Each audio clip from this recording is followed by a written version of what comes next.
Hello guys, आज हम chapter number 4 की बात करेंगे, कार्य, ऊर्जा और शक्ति। इस चैप्टर से जितने भी क्वेश्चन बनेंगे, रेलवे ग्रुप डी हो या रेलवे एनटीपीसी हो या रेलवे एलपीओ हो या फिर एसएससी का कोई एग्जाम ही क्यों ना हो। तो चलिए शुरू करते हैं। Question number 1। क्वेश्चन नंबर 1 कह रहा है कि एक अर्घ के बराबर होता है। किसके बराबर होता है आपको बताना है।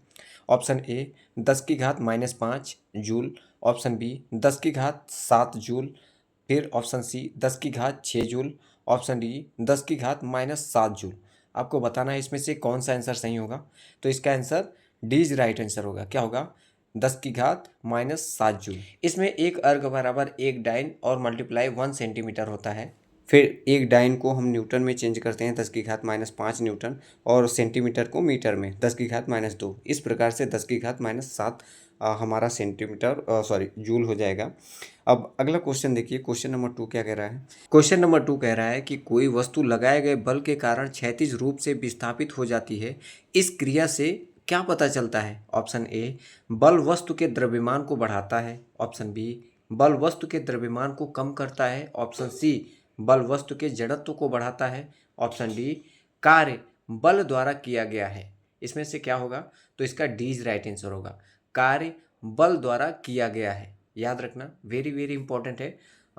इसका व्याख्या भी देखना चाहो तो देख सकते हो। वही बात कहेगी, जब कोई बल विस्थापन का कारण बनता है तो वस्तु पर कार्य होता है, अन्य विकल्प बल द्वारा किए गए कार्य से सीधे संबंधित नहीं है। क्वेश्चन नंबर 3 देखिए। कह रहा है कि यदि एक आदमी जमीन से 2.5 मीटर ऊपर ऊंचाई तक 1 किलोग्राम भार उठाता है तो गुरुत्वीय त्वरण 10 मीटर प्रति सेकंड स्क्वायर मानते हुए आदमी द्वारा किए गए कार्य का परिणाम है। आपको बताना है क्या होगा इसका answer. Option A 25 joule, option B 2.5 joule, option C 4 joule, option D 0.25 joule. दोस्तों, इसमें सबसे पहले आपको याद रखना होगा कि इसमें निकालना क्या है, तो कार्य। और कार्य बराबर क्या होता है आप जानते हो कि बल गुणे विस्थापन होता है। बल एफ से डिनोट करते हैं और विस्थापन को डी से। तो इसका सूत्र हो गया कार्य डब्ल्यू से। तो डब्ल्यू बराबर गुणे एफ डी, डब्ल्यू बराबर एफ गुणे डी, ये याद रखना। फिर हमको इसमें दिया है क्या क्या, तो आप देखो इसमें ज़मीन से 2.5 मीटर ऊंचाई तक, अब देखो 2.5 मीटर ऊंचाई तक क्या दिया है, ये हमारा विस्थापन दिया है। और फिर 10 मीटर प्रति सेकेंड स्क्वायर ये गुरुत्वीय त्वरण दिया है। और गुरुत्वीय त्वरण किससे डिनोट करते हैं, तो जी से डिनोट करते हैं। लेकिन इसमें हमको किसका मान नहीं पता है, अभी एफ का मान नहीं पता है। तो एफ हम सबसे पहले निकालेंगे। और एफ बराबर क्या होता है, तो एम गुणे जी होता है। एम का मान इसमें दिया है 1 और जी का मान कितना दिया है 10। तो एफ बराबर हो जाएगा 10।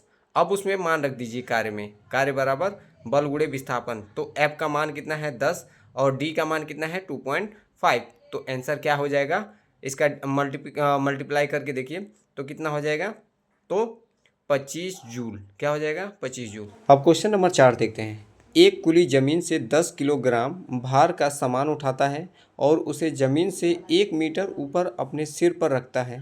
सामान पर उसके द्वारा किया गया कार्य कितना है? इसमें दिया है जी गुरुत्वीय त्वरण है और एसआई मात्रक में आपको बताना है।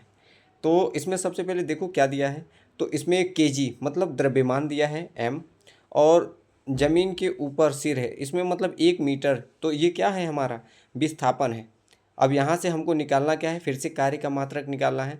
तो फिर से अगर कार्य का मात्रक निकालना है तो हम सबसे पहले द्रव्यमान बल निकालेंगे।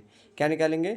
सबसे पहले बल निकालेंगे। बल बराबर क्या होता है, द्रव्यमान गुणे त्वरण, मतलब गुरुत्वीय त्वरण। बस इसमें मान रखना है एम का मान 10 और जी का मान हमें नहीं पता है।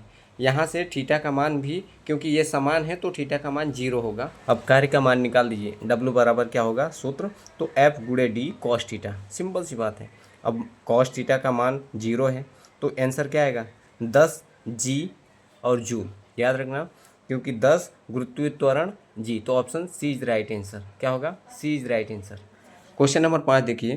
कह रहा है कि किसी वस्तु पर एक नियत बल लगाया जाता है, यदि वस्तु तो बल द्वारा किया गया कार्य धनात्मक होगा। बीच में आपको बताना है कि इसका क्या होगा।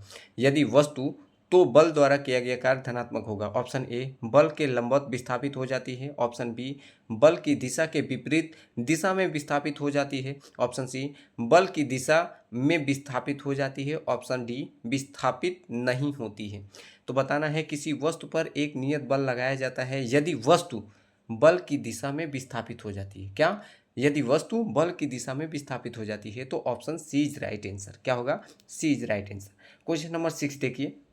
क्वेश्चन नंबर 6 कह रहा है कि निम्नलिखित में से कौन सी ऊर्जा संयुक्त होने पर यांत्रिक ऊर्जा को प्रतिबिंबित करती है? ऑप्शन ए प्रकाश ऊर्जा और रासायनिक ऊर्जा, ऑप्शन सी स्थिति ऊर्जा और ऑप्शन बी स्थिति ऊर्जा और गतिज ऊर्जा, ऑप्शन सी रासायनिक ऊर्जा और विद्युत ऊर्जा, ऑप्शन डी ऊष्मीय ऊर्जा और प्रकाश ऊर्जा। आपको बताना है कि इसमें क्या होगा।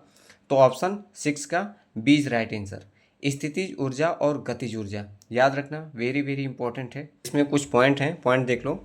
यांत्रिक ऊर्जा दो प्रमुख ऊर्जाओं का संयोजन होती है जो किसी वस्तु द्वारा किए गए कार्य का प्रतिनिधित्व करती है। और यहाँ पर स्थिति ऊर्जा के बारे में बताया गया है कि स्थितिज ऊर्जा वस्तु की स्थिति या ऊंचाई के कारण उसमें संग्रहित ऊर्जा है, और गतिज ऊर्जा वस्तु की गति के कारण उसमें पाई जाने वाली ऊर्जा है। तो ये पॉइंट्स थे कुछ, उसको भी याद रखना। Option B is right answer. Question number 7 देखिए।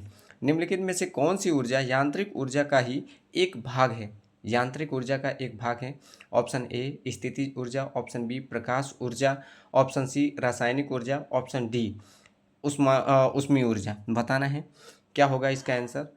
तो 7वें का ए इज राइट आंसर, स्थितिज ऊर्जा। क्वेश्चन नंबर 8 देखिए। कह रहा है कि जब यम द्रव्यमान की एक वस्तु को गुरुत्वीय बल के विपरीत ऊंचाई तक उठाया जाता है तो वस्तु की स्थितिज ऊर्जा कितनी होगी?